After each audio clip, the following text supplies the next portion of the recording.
भाजपा तीसरी बार सरकार बनाती दिख रही है। राज्य में ऐसा करने वाली वह पहली पार्टी होगी। पार्टी को रुझान में कुल 90 सीटों में से 12 पर बढ़त हासिल की है। 37 सीटों पर जीत मिल चुकी है। वहीं बात की जाए तो हरियाणा में जीत दर्ज करने के बाद काशी में भी जश्न का माहौल देखने को मिला। काशी में कुछ व्यापारियों से बातचीत में उन्होंने बताया कि हरियाणा की जीत सबका साथ सबका विकास की जीत हुई है। वहीं जम्मू एंड कश्मीर पर बात करने पर जनता ने कहा कि हिंदुओं को एकजुट होने की बहुत ही आवश्यकता है। देखिए, धारा 370 या 35 से एक अलग चीज है। ठीक है, मैं ये नहीं कहता कि वो गलत है, सही है, क्या है, लेकिन वहाँ जनमत की जीत हुई है, वहाँ की स्थिति की जीत हुई है। जनता देखिए इस समय अपनी स्थिति को देख रही है। आज जो मिडिल क्लास की जनता है वो त्रस्त हो रही है कहीं ना कहीं, और आज जो जम्मू कश्मीर में जीत हुई है वो जनमत की हुई है, जनता की इच्छाओं की हुई है, उनकी मांग की, उनके भविष्य की जीत हुई है। 60 साल से कांग्रेस राज की और जम्मू कश्मीर में हमेशा आतंकवादी हमला होता चला आया। कितने जवान हमारे शहीद हो गए और आने वाला समय फिर से दिख रहा है कि ऐसा कुछ लग रहा है। नहीं, ऐसा कुछ नहीं है। जीत और हार से कोई आतंकवादी घटना की कामना या शुभकामना नहीं आप लोग दे सकते हैं। ठीक है, वहां मैंने पहले ही आपको बताया कि वहां के जनता की जनमत की जीत हुई है। ठीक है, जनता ये चाहती है, धारा 370 और 888 इससे जनता का पेट नहीं भरना है, इससे बच्चों की पढ़ाई परवरिश नहीं होना है, व्यापार व्यवसाय से होना है, क्योंकि आज पूरा हिंदुस्तान में मिडिल क्लास के लोग इससे त्राहिमाम किए हुए हैं। तो कहीं ना कहीं इन लोगों की कमी रही है और जनता चाहती है कि हम लोगों की सरकार आवे और उनका भविष्य करें। लेकिन बात की जाए तो जम्मू कश्मीर एक पर्यटन का बहुत बड़ा स्थान माना जाता है। वहाँ पे लाखों की संख्या में भक्त पहुंचते हैं। एक निम्न वर्ग के लिए रोजगार मिलता है, लेकिन क्या ये रोजगार उन लोगों को हजम नहीं हुआ या उस चीज को नहीं देख पाए? क्यों? क्या हमारी सरकार बनने से वहां लोग जाना बंद कर देंगे? अभी आपने बोला कि वहाँ मिडिल क्लास के लिए दिक्कत थी। भैया, मिडिल क्लास के लिए आज भी है, कल भी थी और कल भी रहेगी। लेकिन जो आज स्थितियां बनाई जा रही हैं, आज चाहे जम्मू कश्मीर देख लीजिए, यूपी देख लीजिए, राजस्थान देख लीजिए, पूरे इंडिया की मैं बात कर रहा हूँ। इस सरकार में जो स्थिति बनाई जा रही है मिडिल क्लास के, आप बताइए ना, आप भी एक मिडिल क्लास से ही आते हैं, किस स्थिति से गुजर रहे हैं आज आप? तमाम तरह के टैक्स, ये वो, आप मतलब आज हमें जीना खाना भी दुश्वार हो गया। मनोज सिन्हा जी वो चीज नहीं कर पाए जो पीएम और सीएम का सपना था। देखिए कहां से कर पाएंगे। अब पीएम सीएम का वो उत्तर प्रदेश से उठा के उनको भेज दिया गया जम्मू कश्मीर। अब जम्मू कश्मीर से फिर देखा जाएगा कि कहाँ जाएंगे। अगर उनको पीएम सीएम का सपना तो यही पे मुख्यमंत्री न बन गए होते। तो क्या वो वाकई वो जो जम्मू कश्मीर में इतने दिन बैठे एक अच्छा देखा जाए कि उनका एक नहीं, देखिए ऐसा है कि मैं किसी को फ्लॉप या अच्छा बुरा नहीं कहना चाहूंगा। ये तो आप भी देख रहे हैं, पूरा हिंदुस्तान देख रहा है कि उन्होंने किया क्या, मिला क्या, हुआ क्या।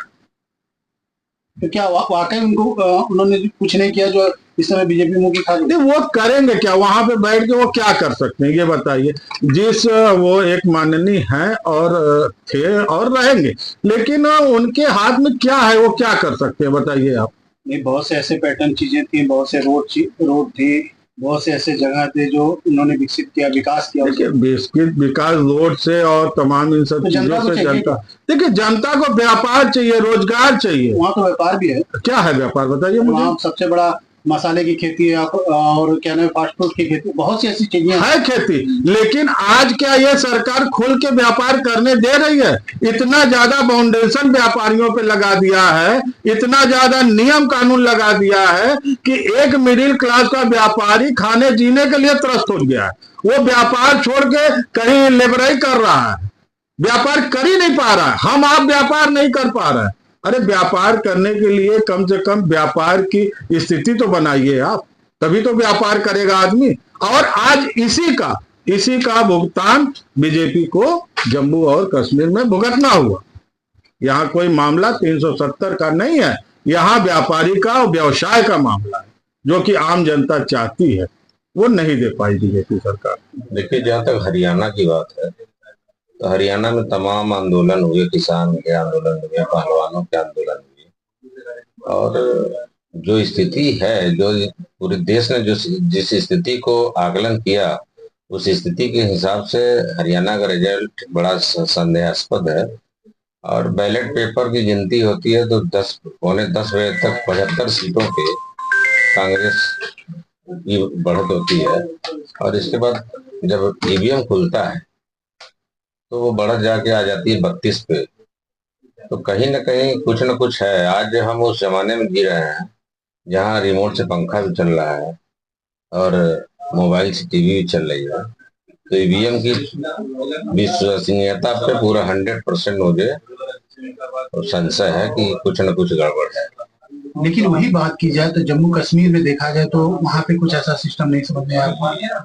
देखिए, हम लोग उस दौर में गुजरते हैं ना कि कहीं कुछ पाने के लिए मछली को चारा फेंकना पड़ता है।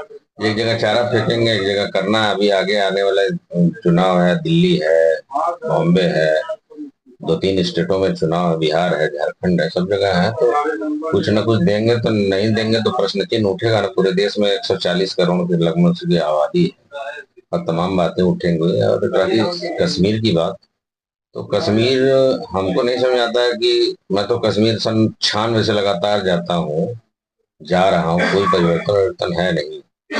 एक उसमें धारा 370 और 35 ये सब तमाम चीजें हटी तो यह हुआ कि सब लोग जाके वहाँ प्लाट खरीदेंगे, व्यवसाय होगा। मेरी जानकारी में मुझे तो कोई ऐसा जानकारी नहीं कहीं से मिला कोई व्यक्ति हम लोगों की तरफ पे जाके वहाँ प्लाट खरीदा हो और धंधा कर रहा हो। अब चीजें हैं जो हम आप दिखाएंगे वही देखेंगे। समाचार चैनल कितनी विश्वसनीयता है ये हम आप जान ही रहे हैं। तकरीबन 75% लोग समाचार देखना बंद कर दिया है। लेकिन बात की जाए तो जैसे आपने ईवीएम की बात की है कि इसमें कुछ संशय है, तो अभी कुछ ही दिन पहले 2024 का चुनाव बीता है जिसमें विपक्ष एक अच्छे फॉर्म में नजर आई, तो वहां भी तो यही चीज। देखिए, विपक्ष की जहां तक बात है ना, विपक्ष पे भी मैं ये कहना चाहूंगा, विपक्ष का मतलब सपा कांग्रेस भाजपा को छोड़ दीजिए, सारे विपक्ष हैं। तो अभी जो परिणाम आए हैं, किसी का 43, किसी का 37, किसी का 99 आ गया, तो ये लोग इसके बाद ये सोचे कि अब तो हम हवाई जहाज को उड़ने लगे। तो ये हवाई जहाज को उड़ने वाला परिणाम आया है। ये फिर इस परिणाम के बाद से फिर ये जमीन पे आएंगे, तब आगे कुछ होगा। नहीं तो ये देश की स्थिति बड़ी बुरी होने वाली है। दुनिया में अभी भी मोदी का डंका चल रहा है। मोदी जो चाहते हैं वही होता है, और हरियाणा इसका प्रूफ है कि 57 साल बाद रिकॉर्ड टूट गया और तीसरी बार भाजपा की सरकार बनने जा रही है। जबकि कांटे की लड़ाई होने के बाद कभी कांग्रेस लड्डू बांट रही, कभी भाजपा, लेकिन अंतर्गतवा भाजपा की जीत हुई और भाजपा के काम बोल रहे हैं।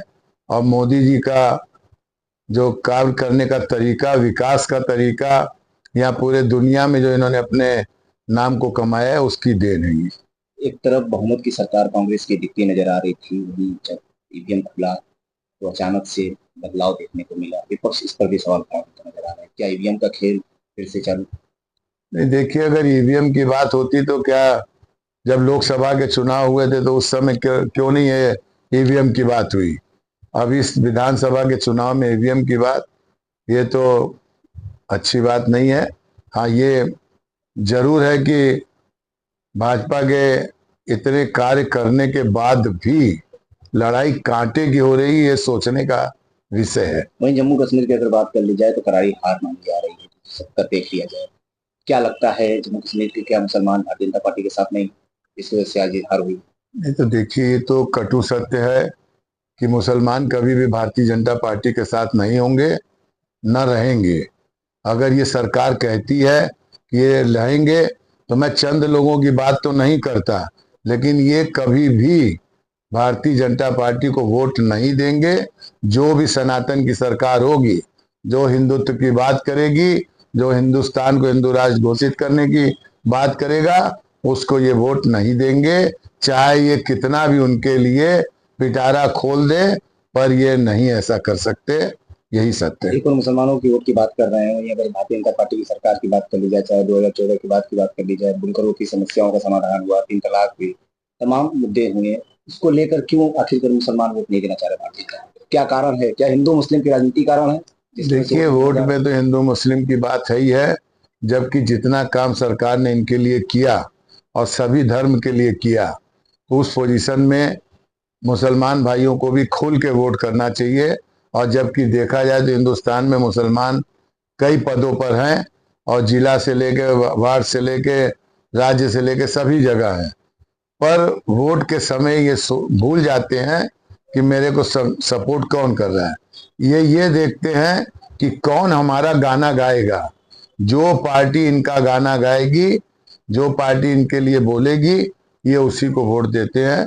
ये तो कटु सत्य है। 370 का मामले की वजह से हार गए। देखिए, धारा 370 या ये सब तो अच्छी बात थी, जम्मू में तब भी इनको वोट अच्छे मिले, पर वहाँ पे लेकिन ये सोचने का विषय कि इतने के बाद भी फारूक अब्दुल्ला ने फिर ताल ठोकी, यह कहीं ना कहीं कोई बात है। और इसका सबसे बड़ा कारण हम हिंदू समाज का है कि हम लोग कई टुकड़ों में बटे हुए हैं और किसी भी चीज़ को सोचते नहीं है, पर एक ही अपने स्वार्थ के लिए, पार्टी के लिए ये इस तरह का कार्य करते हैं, जिसका नतीजा ये मिला। नहीं तो मोदी जी ने जो कर दिखाया अमित शाह ने जम्मू कश्मीर में, वो मुझे लगता है देश आज़ाद होने के बाद भी कभी ऐसा नहीं हुआ। एक अंतिम सवाल लेंगे। अयोध्या की अगर बात कर ली जाए, चाहे वो जम्मू कश्मीर में 370 की बात कर ली जाए, इंटरनेशनल मुद्दा था, दोनों जगह पे भारतीय जनता पार्टी की हार हुई। क्या 27 में फर्क पड़ेगा इसको? देखिए, मैं तो पहले भी कह चुका हूं कि सरकार को सोचना पड़ेगा, पार्टी को सोचना पड़ेगा कि आखिर क्या कारण है कि मेरा इतना विकास, इतना कुछ करने के बाद, मंदिर से लेके, विकास से लेके, लोगों को धन देने से लेके, योजनाओं देने से लेके, इसके बावजूद भी हमारी सीटें घट रही हैं, इस तरह की बात हो रही है। तो पहले पेट है, बाद में पीठ है। कहीं ना कहीं सरकार की कोई कमी है जो कि इनको सोचना पड़ेगा। और मेरे को लगता है इधर ये सोच भी रहे हैं और धीरे धीरे कुछ अच्छा हो रहा है, लेकिन इनको अभी बहुत कुछ सोचना बाकी है। लेकिन ये 27 में बनाएंगे सरकार, जैसे हरियाणा में दांव पेच होके बना, सरकार लड़ भिड़ के 27 में सरकार भाजपा ही बनाएगी, पर इनको सोचना पड़ेगा। आपको नहीं लगता है विपक्ष मजबूत होता नजर आ रहा है? एनडीए को अब कहीं ना कहीं टक्कर की लड़ाई लड़नी पड़ेगी, पहले एक तरफा चलते। देखिए, तो बात सही है कि विपक्ष थोड़ा मजबूत होता जा रहा है, और मजबूत होने के पीछे सरकार का ही हाथ है, सरकार के ही कार्य है। जब अच्छे लोगों को आप नहीं सटाएंगे और क्या दिक्कतें हैं लोगों की आप नहीं सुनेंगे, अगर आपको कोई परेशानी बताएगा तो आप बुरा मानेंगे, या राजा से मिलने नहीं देंगे, राजा को जनता अपना दुख नहीं बता पाएगी, तो उसका कहीं ना कहीं तो नुकसान तो होगा ही, और ये चीज बदलनी पड़ेगी। आगामी विधानसभा बिहार और उत्तर प्रदेश की भी बारी है। लोग कह रहे हैं कि झांकी तैयारी है और जो रिजल्टे हैं वो 27। देखिए, सरकार दोनों जगह 27 में भाजपा की ही बनेगी। सीटें कम बेसी हों अलग बात है, भाजपा की ही बनेगी, पर भाजपा को ये सोचना चाहिए कम होंगी हो गई है। 27 में सीटें कम होने की चांसेस लग रहे हैं, क्योंकि जनता में थोड़ा सा नाराजगी अभी भी है। इनको अभी भी बहुत सी चीजें बदलने की जरूरत है, और ये जब बदलेंगे तभी लाभ में रहेंगे, और नहीं तो 27 इनके सामने है।